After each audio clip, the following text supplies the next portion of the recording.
আজকে আমরা যেটা পড়ব সেটা হচ্ছে ব্যাকক্রস। আচ্ছা, ব্যাকক্রস কেন লাগবে? ব্যাকক্রস কিসের জন্য লাগবে আমাদের? ব্যাকক্রসটা খামোকা শিখতে যাব কেন? আচ্ছা, প্রথমেই আমি বলে রাখি, যখন কোনো প্লান্ট টল হবে তার ফেনোটাইপটা আমরা দেখেই বুঝে যাব যে এই প্লান্টটা টল। বাট তার জিনোটাইপ কি করে বুঝবো আমি যে বলবে সেটাও তো টল? ইয়েস, অফকোর্স সেটা টল হবে, সেটা কিন্তু আমরা জানি টি আর ছোটো হাতের টি এটাও টল হয়, আর টি আর বড় হাতের টি এটাও টল হয়। এবার জিনোটাইপটা এইটা না এইটা কি করে বুঝবো আমি কোনটা আমার জিনোটাইপ? এটা হোমোজাইগাস না হেটেরোজাইগাস? এইটা বোঝার জন্য যেই ক্রসটা করতে হয় সেটাকে বলে ব্যাক ক্রস। ব্যাক ক্রস কী করবো আমি? খুব সিম্পল। এইটা আমার যদি টল আসে, কোনো একটা প্ল্যান্টের সাথে ক্রস ঘটিয়ে আমি দেখলাম যে আমার F1 জেনারেশন, মানে F1, এই দুটো হচ্ছে F1 জেনারেশন, এটা হলো আমার টল এসছে। F1 জেনারেশন আমার কি এসছে? টল এসছে। এবার আমি বুঝতে পারছি না যে এটা আমার হোমোজাইগাস না হেটেরোজাইগাস, এটা আমি বুঝতে পারছি না। তাহলে আমি কি করব? প্রথমেই আমি কি করব, প্লান্টটাকে নেব, নিয়ে আমি ক্রস করাবো হোমোজাইগাস রিসেসিভের সাথে। হোমোজাইগাস রিসেসিভের সাথে। এই হোমোজাইগাস রিসেসিভ হচ্ছে আমার একটা প্যারেন্ট। এই প্যারেন্টের সাথে আমি ক্রস করাচ্ছি বলে এর নাম হচ্ছে ব্যাক ক্রস। এটার সাথে বেরোবে আমার টি, এখান থেকে বেরোবে আমার টি। যখন এইটা গ্যামেট বেরোলো, যখন এরা ফিউজ করবে তৈরি হবে টিটি। এখানে দেখো অলটল। যখনই আমার অলটলটা বেরোবে, দেখতে পাবো এই হোমোজাইগাস রিসেসিভের সাথে ক্রস করে, তখনই আমি বুঝবো যে আমার কি F1 জেনারেশনটা আমার ছিল হোমোজাইগাস। এটা হচ্ছে কেস 1। আচ্ছা, কেস 2র ক্ষেত্রে আমরা কি দেখব? কেস 2র ক্ষেত্রে আমরা দেখব যে মনে করি টিটি এর সাথে আমি হোমোজাইগাস রিসেসিভের সাথে ক্রস ঘটালাম। এখান থেকে একটা গ্যামেট, দুটো গ্যামেট, এখান থেকে একটা গ্যামেট, এটার সাথে এটা ফিউজ হবে টিটি, এটার সাথে এটা ফিউজ হবে টিটি। তাহলে এখানে কি এলো? 1:1। যখন আমার এরকম 1:1 টল আর এই যে ডোয়ার্ফ এলো, এরম অনুপাত আসবে, তখনই আমি বুঝে যাব যে আমার F1টা কী ছিল? আমার F1টা ছিল এইটা, হেটেরোজাইগাস। তাহলে এটা হলো কেস 2। এবার তুমি আমাকে বলতেই পারো যে আমরা হোমোজাইগাস রিসেসিভের সাথেই কেন ক্রস ঘটাচ্ছি?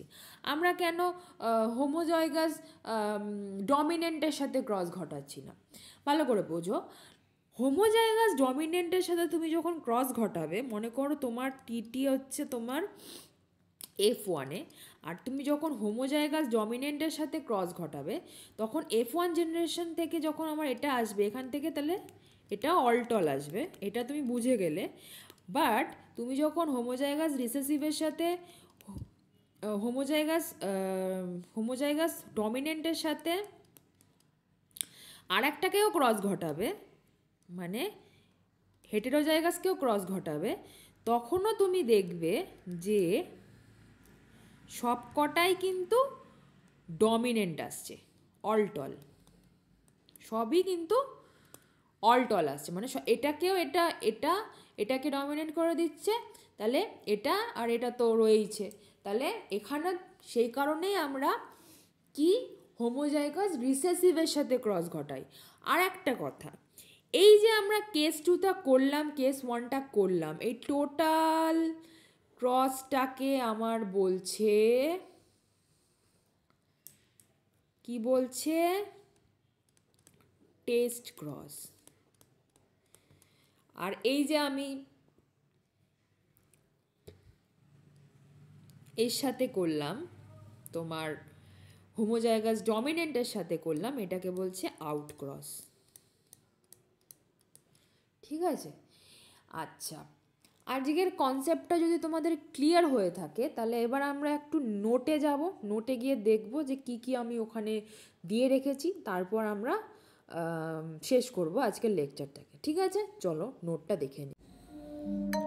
ব্যাকক্রস এর নোটে আমরা দেখছি recessive parent can not hide anything, whatever allele the dominant parent has will be exposed in offspring. দেখো রিসেসিভ প্যারেন্ট কিন্তু কোনো কিছু হাইড করে না, এটা কিন্তু ঠিকই, কারণ রিসেসিভ প্যারেন্ট টিটি, এটা আমরা যখনই ডোয়ার্ফ আসবে তখনই আমি বুঝেই যাব আমার জেনোটাইপ টিটি আছে, ছোট হাতের দুটো টি আছে, কারণ এটাকে ডমিনেন্ট কেউ করছে না বলে এটা নিজেকে প্রকাশ করতে পারছে।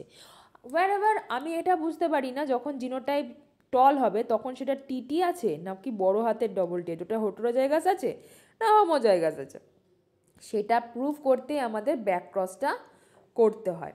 তাহলে এটা এখানে আমি ব্যাকক্রসের বলে দিয়েছি what is backcross. A backcross is a cross between an F1 hybrid and any one of its parent. Formula backcross equal to F1 into parent. Step 2 কি? Parental cross. প্যারেন্টাল ক্রস হচ্ছে স্টার্ট হিয়ার টিটির সাথে TT, এটা হচ্ছে parental cross. Parental cross কীরকম হয়, এই যে এরকম আমি দেখিয়ে দিচ্ছি এখানে, এটার সাথে যখন এটা আসবে টিটি, এটা হচ্ছে প্যারেন্টাল ক্রস।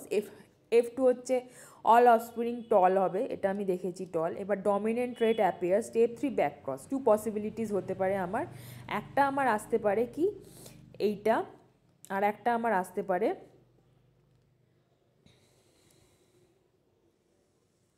আচ্ছা এটা একটা আগে দেখাই। প্রথমে আমি এইটা দিয়ে ক্রস করলাম, আউট ক্রস যেটাকে বলে। আউট ক্রসে দেখলাম আমি সমস্ত কিছু আমার টল এলো, this is out cross, very good. Test cross যখন আমি করব দেখলাম আমার কি হলো 1:1 অনুপাতে একটা এলো, এটা হচ্ছে টেস্ট ক্রস। আচ্ছা, টেস্ট ক্রসটাই আমাদের ব্যাক ক্রসে কাজে লাগে, কারণ হচ্ছে আউট ক্রসটা আমাদের কাজে লাগে না, কারণ টেস্ট ক্রসটাই রিভিল করে যে তোমার জেনোটাইপ কী ছিল F1-এ। আমি এটা আগেও বলে দিয়েছি, এখনও বলে দিচ্ছি। Flow chart for the student, এখানে ফ্লো চার্ট দেওয়া রয়েছে। কি কনক্লুশন কি? Every test cross is a back cross, এটা আমি আগেই বলেছিলাম, এখনও আবার বলছি, every test cross is a back cross, but every back cross is not a test cross because out cross is there. Okay, এটা কিন্তু ভালো করে মনে রাখতে হবে তোমাদের। Out cross gives all dominant spring, test cross gives 1:1 ratio, এটাও কিন্তু খুব ভালো করে মনে রাখতে হবে তোমাদের। ঠিক আছে, এখানে কিছু মেমোরি ট্রিক্স দেওয়া রয়েছে, নিট টিপস কিছু দেওয়া রয়েছে।